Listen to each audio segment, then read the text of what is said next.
قد زورت كلاما، ولكن لعلي أعرج على ما قال الشيخ في قضية الرضا من كتاب الله سبحانه وتعالى. يقول ربي جل جلاله، ذكر الأمور اللي دائما ما ترضينا. قال سبحانه: ولنبلونكم بشيء من الخوف، تخاف، فإذا خفت ما ترضى، بشيء من الخوف والجوع ونقص من الأموال والأنفس والثمرات. فتلقى ملك عنده ثمرات وعنده، لكنه خايف، دائما خايف يخسر، خايف يصير، خايف. وتلقى واحد تاجر برضو خايف، وتلقى واحد فقير لكن مرتاح. فتلقى هالأمور هذه لابد، أقسم ربي جل جلاله أن سيصيبك، إن فاتك هذا نهشك هذا. ثم تأتي بين الآلام هذه ومصادر الألم، تأتي كلمة غريبة تقلب هذه المساوئ وهذه الأمور لتقض مضاجعنا. وبشر، سبحان الله، أي بشارة بين وسط هذه الأمور المؤلمة، خوف وإني بفقد أحد أولادي، أي بشارة، أي بشارة بين هذه الأمور. البلاء لمن؟ لكل الناس، مؤمنهم كافرهم فاسقهم فاجرهم صالحهم تقيهم. لكن البشارة البلاء لكل الناس، البشارة ليست لكل الناس. ثم خرجت هذه الكلمة من بين هذه الآلام بأمل عظيم: وبشر من هم؟ وبشر الصابرين. الواحد يقول الحمد لله أنا صابر، وهو تلقاه متجزع. فوصف الله من هم هؤلاء الصابرون. قال: الذين، ما أجمل القرآن، سيعلمك ويفصل، وكل شيء فصلناه تفصيلا. يقول سأعلمك حتى تقيس هل أنت منهم أو لا. الذين إذا أصابتهم مصيبة، قلت له ولدك مات، أصابته مصيبة، قلت له سجارتك كلها خسرت الأسهم، أصابتهم مصيبة، مباشرة هو جاهز راضي. قالوا إنا لله، يقول أصلا هي من عند الله، واللي قدر يأخذها الله، وإنا إليه راجعون. يقول ما انتهت القضية، فقدت ولدي، إن رضيت سأعوض ببيت في الجنة. إذن وإنا إليه راجعون. لو قلت لأحد الإخوة أو أحد الأخوات تعال خذ شيك ب1,000,000، ثم أعطيته شيك ب1,000,000، ثم أعطيته شيك ب5,000,000، ثم جئت يوم من الأيام وأخذت منها 10 ريال أو دينار أو 10 جنيه، إيش بيقول؟ أنا مغرقة بالملايين وأخذت 10، إيش بيقول؟ إيش بيقول يا جماعة؟ إيش بيقول؟ بيقول حلالك تفداك، بل ما أخذت شيء، خذ هذه إنا لله. فما أخذ الله عز وجل أقل بكثير مما أعطاك. فيقول هؤلاء من إيمانهم أني أنا أسبغ عليكم نعمه ظاهرة وباطنة، واللي ما تشوفه أكثر من اللي تشوفه. قال الله هؤلاء لهم قضية، إيش لهم يا ربي؟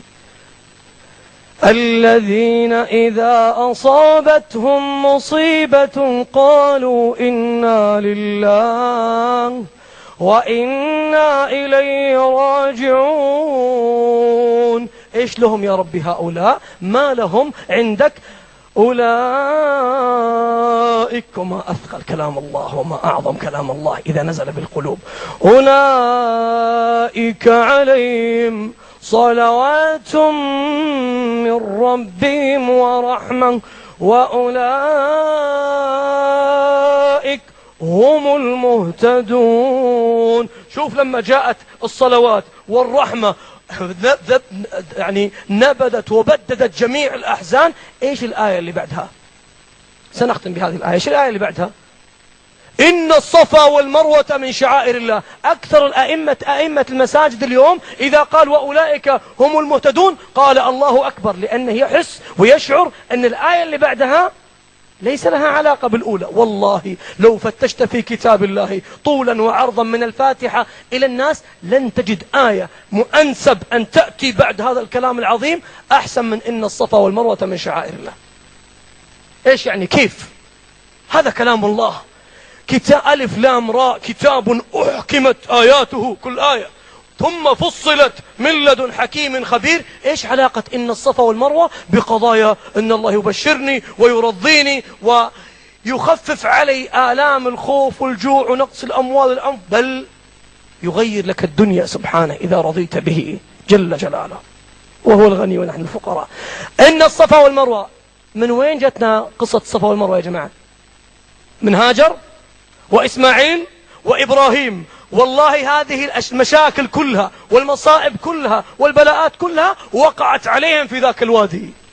ولنبلونكم بشيء من الخوف، كانوا خايفين، ما عندهم شيء، خايفين من كل شيء، بشيء من الخوف والجوع، ما عندهم ثمرات ولا شيء، ونقص من الأموال، ما في مال، ولو في مال ما في شيء تشتريه أصلا، والأنفس كانوا 3 وتركهم إبراهيم عليه السلام بقي.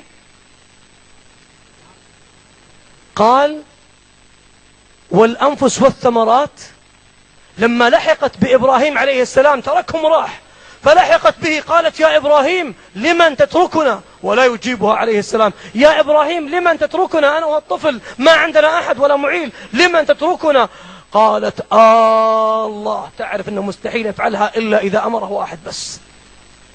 قالت الله أمرك بهذا؟ الله قال روحوا خلهم؟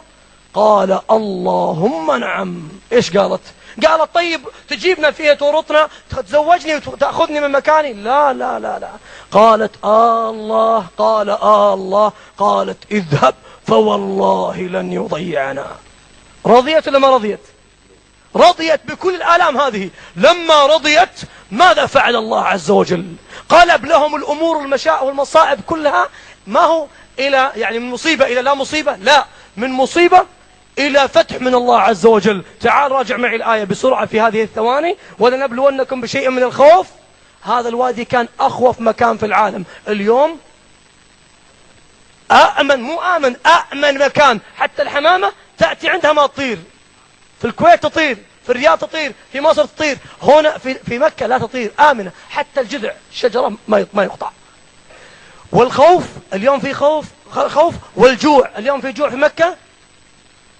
أولم نمكن لهم حرما آمنا يجبى، تكفل الله ما دام رضيت بنقلب لها الجوع إلى يجبى إليه ثمرات كل شيء. جوع، خوف، جوع، نقص من الأموال. اليوم أغلى متر في الأرض وين؟ في باريس ولا في مكة؟ كل ما اقتربت من مكان العائلة الراضية هذه كل ما ازداد سعر المتر، وصار الإنسان غالي، ويعني كسب أكثر مكاسب. والخوف ونقص من الأموال والأنفس. اليوم في نقص أنفس في مكة، ما تلقى مكان، فاجعل أفئدة من الناس تهوي إليهم. حتى لو ما يلقى إلا رجالا يجي يمشي على رجلين، وعلى كل ضامر يأتين. فالله قادر أن يقلب لك كل حياتك إذا رضيت. وإذا ما رضيت، من رضي فله رضا، ومن سخط فعليه السخط.